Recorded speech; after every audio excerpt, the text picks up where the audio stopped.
Good morning बच्चों। आज मैं ये सेकंड चैप्टर नैदानिक पोषण और आहार की के साथ नया वीडियो लाई हूँ। इसमें सबसे पहले हम देखते हैं कि पोषण क्या है। तो पोषण क्या है? खाद्य पोषकों और दूसरे पदार्थों के साथ, ठीक है, जो शरीर में पाचन होता है, यानी डाइजेशन डाइजेशन होता है, एब्जॉर्प्शन होता है, और जो बॉडी फिर उसको यूज करती है, यूटिलाइजेशन होता है बॉडी में, ठीक है, इसी को हम पोषण कहते हैं। ठीक है।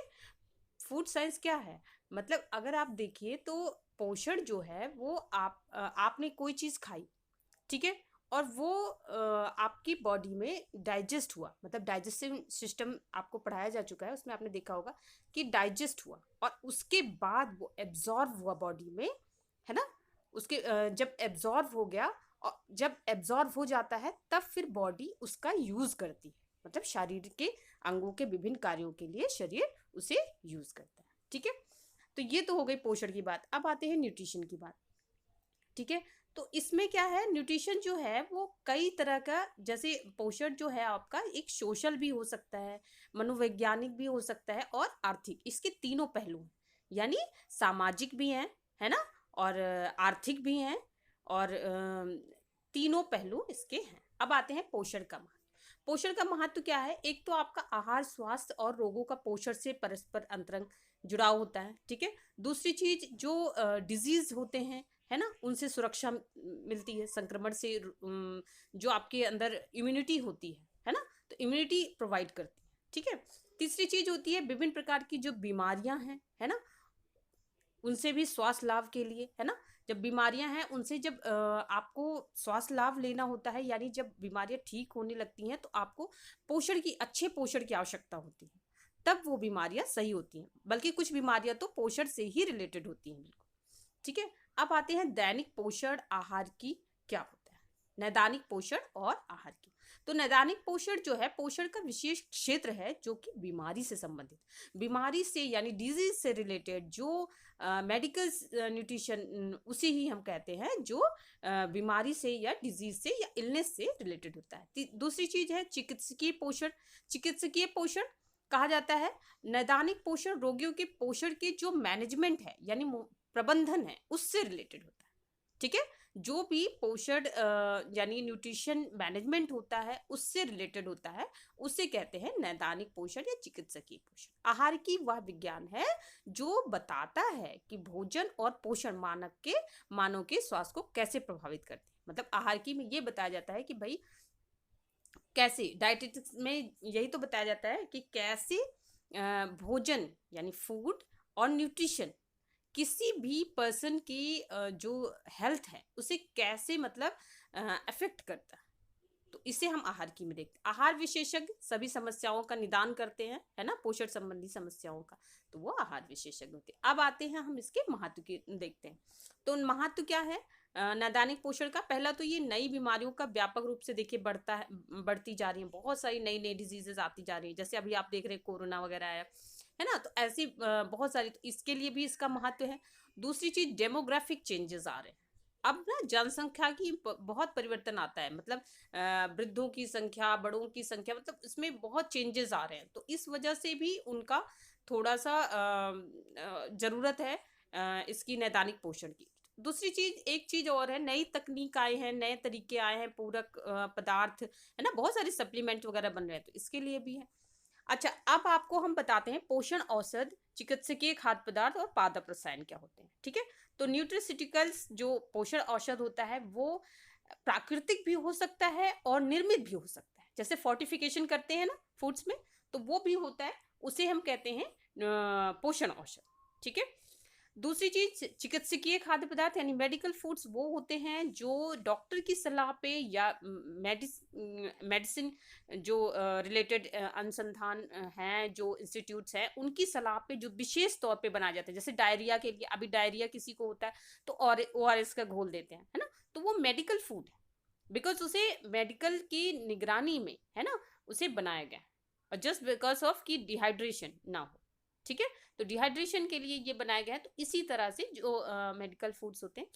अब आते हैं फाइटोकेमिकल्स। फाइटोकेमिकल्स वो ऐसे अवयव होते हैं ठीक है, ऐसी अवयव होते हैं जो जिनका शरीर में जो बायोलॉजिकल गतिविधियां होती हैं, एक्टिविटीज होती हैं, उनके लिए वो जरूरी होते हैं और स्वास्थ्य को प्रभावित भी करते हैं। जैसे कलरफुल है ना, वेजिटेबल्स एंड फ्रूट्स वगैरह है ना, तो ये जैसे गाजर में पता चला है कैरोटीनाइड्स बहुत ही फायदा करता है कैंसर वगैरह के लिए, है ना, सेल्स के लिए। तो आप ये देखिए कि अगर ये रेनबो के आप कलर के फूड्स वगैरह या फ्रूट्स खाते हैं तो वो आपके लिए बहुत लाभकारी होते हैं। ठीक है, अब आपको ये क्वेश्चन दिख रहा है, इसमें से आपको पहचानना है कि कौन सा है ये ओआरएस क्या है तीनों में से, और वो कमेंट बॉक्स में आप जरूर आंसर करेंगे। जैसे ही वीडियो देखेंगे आप इसका आंसर जरूर करेंगे।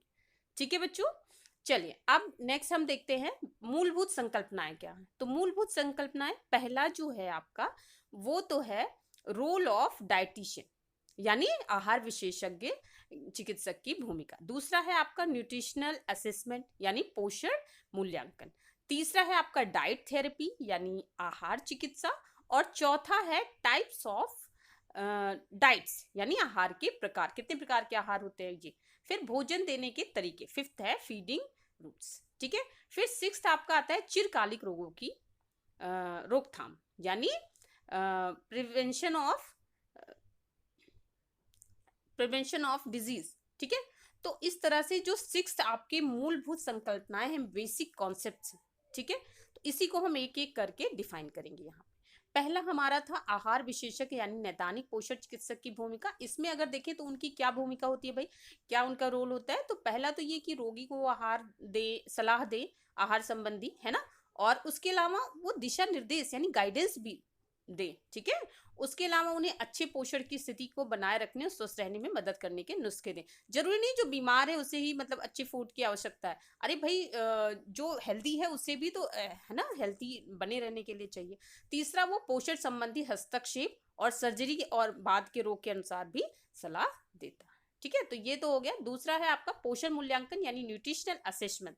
तो न्यूट्रिशनल असेसमेंट कैसे करते हैं, पहला तो ये एंथ्रोपोमेट्रिक करते हैं, मतलब शरीर की ऊंचाई, भार, इस सब की द्वारा करते हैं। दूसरा है बायोमैकेनिकल असेसमेंट होता है, यानी ये लैब के द्वारा जो टेस्ट वगैरह होते हैं इससे पता चलता है कि भाई क्या पोषण की स्थिति है, पोषण स्टेटस है, उसी को पोषण मूल्यांकन कहते हैं। ठीक है, तीसरा है क्लिनिकल असेसमेंट। क्लिनिकल असेसमेंट में क्या होता है कि स्वास्थ्य, आहार, व्यक्तिगत और चिकित्सकीय मतलब जो हिस्ट्री होती है उसकी पूरी जानकारी ली जाती है। ठीक है, फिर चौथा आपका आता है प्रमुख पोषणहीनता और भावी हीनताओं के जोखिमों का पता लगाने के लिए। ठीक है, तो ये आपके हो गए पोषण मूल्यांकन। ठीक है, तीसरा आपका आता है आहार चिकित्सा। आहार चिकित्सा मरीज के भोजन की आवश्यकता के अनुसार आहार सूची का निर्माण करते हैं। फिर बीमारी को सुधारने और नियंत्रण में रखने के लिए वर्तमान आहार में जो मॉडिफिकेशन होता है, संशोधन होता है।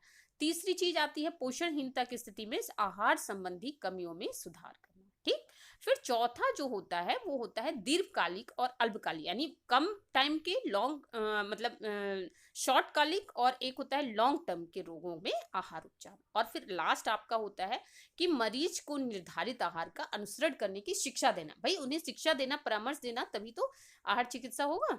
ठीक है, अब आता है नेक्स्ट आपका कि चौथा है हमारा आहार के प्रकार। आहार के दो प्रकार होते हैं, एक तो नियमित आहार जो हमें लेना चाहिए पर डे, और एक होता है मॉडिफाइड आहार, जैसे वो रोगों के अनुसार, विभिन्न जो रोग होते हैं उनके अनुसार उसे मॉडिफाइड किया जाता है। ठीक है, फिर आते हैं नेक्स्ट आपका है मॉडिफाइड डाइट, संशोधित आहार। अब संशोधित आहार क्या होता है भाई, पहला तो है आपका क्रमबद्धता यानी बनावट, जैसे तरल आहार है ना, उसकी बनावट में चेंजेस करना। दूसरा है आपका कैलोरी वगैरह है ना, प्रोटीन्स, इन सब में चेंजेस करना। फिर तीसरा है एक से अधिक पोषकों को कम या ज्यादा करना। ठीक है, एक से अधिक पोषकों को कम या ज्यादा करना, मतलब जैसे आपको प्रोटीन घटाना, जैसे किडनी की बीमारियों में प्रोटीन कम देते हैं, है ना, तो इसी तरह से कई पोषकों को कम करना या हटाना, कई न्यूट्रिएंट्स को कम करना या हटाना, तो दैट इज। ठीक है, तो ये हो गया आपका मॉडिफाइड डाइट। नेक्स्ट आपका आता है चेंज इन कंसिस्टेंसी। ठीक है, तो इसमें कैसे हम चेंज करते हैं, पहला तो एक है लिक्विड डाइट। लिक्विड डाइट आपको पता ही है भाई, प्योर लिक्विड डाइट, जो लिक्विड डाइट होता है वो सूप होते हैं, मिल्क होते हैं, बटर मिल्क होते हैं, कोकोनट वाटर होता है, ठीक है। तो ये होता है आपका लिक्विड डाइट, ठीक है। दूसरा होता है क्लियर लिक्विड डाइट।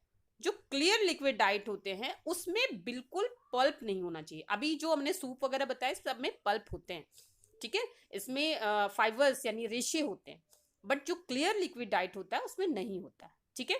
तो उसके अलावा एक है soft drinks, soft diets. Soft diet में क्या होता है, मृदु आहार होता है, ठीक है। और उसके बाद आपका आता है नियमित, ठीक है।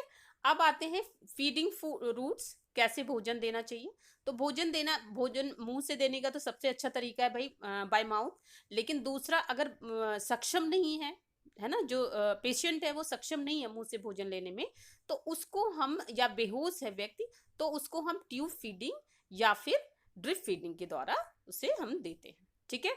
तो यानी अब हम देखते हैं कि कौन कौन से हैं फीडिंग रूट्स, कौन कौन से हैं। एक तो ट्यूब फीडिंग है, जिसमें कि हम भोजन को बहुत ही तरल बना देते हैं और उसे हम ट्यूब के द्वारा देते हैं, नाक में, है ना, नोज में डाल के, और वो सीधे उससे देते हैं।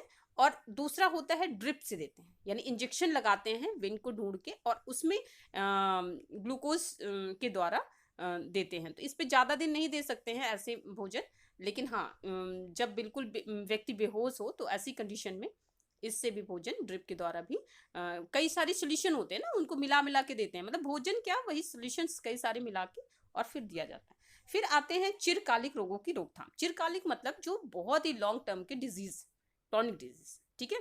तो उनके लिए क्या चाहिए भाई, एक तो अच्छा आहार चाहिए, अच्छा पोषण चाहिए। दूसरा, जीवन शैली जो है, लाइफस्टाइल जो है, बहुत हेल्दी होनी चाहिए, ठीक है। और तीसरा है नैदानिक पोषण विशेषज्ञ से परामर्श हमेशा लेते रहना चाहिए, टाइम टू टाइम, ठीक है। टाइम टू टाइम डाइटिशियन के संपर्क में रहना चाहिए। फिर नेक्स्ट आता है, अब ये बताइए इन सब में आपको ये रोग पहचानना है कि कौन सा इसमें लॉन्ग टर्म का डिजीज है, और उसको कमेंट बॉक्स में आपको आंसर जरूर करना है, ठीक है। आपको आंसर जरूर करना है अगर आपको आता है तो। अब आते हैं नैदानिक पोषण और आहार की में जीविका। अब देखिए, किसी इस चैप्टर को पढ़ने के बाद या नैदानिक पोषण में अगर आप जीविका चाहते हैं तो आपको बीएससी करना होगा, ठीक है, बायोकेमिस्ट्री से या माइक्रोबायोलॉजी से, है ना। इसके अलावा आप एमएससी कर सकते हैं, है ना, और डाइटिशियन, आप डाइटेटिक्स का कोर्स करके डाइटिशियन बन सकते हैं। इसके अलावा शिक्षण और अनुसंधान, अगर टीचिंग रिसर्च में जाना चाहें तो आपको एमएससी करना होगा, यूजीसी नेट या पीएचडी आप करिए, तो भी आप इस क्षेत्र में करियर अपना बना सकते हैं, ठीक है। तो ये आपके लिए बेस्ट होगा। उसके अलावा अगर आप नैदानिक पोषण और आहारिकी में जीविका चाहते हैं तो इसमें बहुत सारे हैं, जैसे आप पोषण खाद्य विज्ञान, न्यूट्रिशन फूड साइंस में भी जा सकते हैं, और पोषक तत्वों की प्रस्तावित दैनिक मात्रा की आवश्यकता में परिवर्तन, है ना। और इसमें बहुत सारे कौशल होने चाहिए आपको, जैसे आहार परामर्श, आप कम्युनिकेशन स्किल अच्छी होनी चाहिए आपकी, है ना। और सांस्कृतिक वातावरण और भोजन की, है ना, जो हैबिट्स हैं इन सब के बारे में अच्छे से आपको ज्ञान होना चाहिए। ये सारे आपके पास स्किल्स होने चाहिए, दैट्स आप इसकी बात कर सकते हैं, ठीक है। अच्छा, आपको कार्य स्कोप क्या है इस करियर का, देखो, एक तो आहार विशेषज्ञ अस्पताल, जिम वगैरह में। दूसरी ये चिकित्सक है कि खाद्य पदार्थ का जो निर्माण, मैंने कहा था मेडिकल फूड्स का, उसमें। तीसरी चीज तकनीकी लेखन में, और महाविद्यालय में प्रोफेसर वगैरह बन सकते हैं, कंपनी में भाई सलाहकार वगैरह भी बन सकते हैं। और इसके अलावा आहार जो परामर्श देते हैं, काउंसलर होते हैं, वो भी आप हो सकते हैं, ठीक है। तो thank you for watching this video. और आप लोग कैसी लगी वीडियो ज़रूर कमेंट बॉक्स में बताइएगा, और अगले वीडियो के साथ मैं फिर आऊँगी। ओके बच्चों, बाय।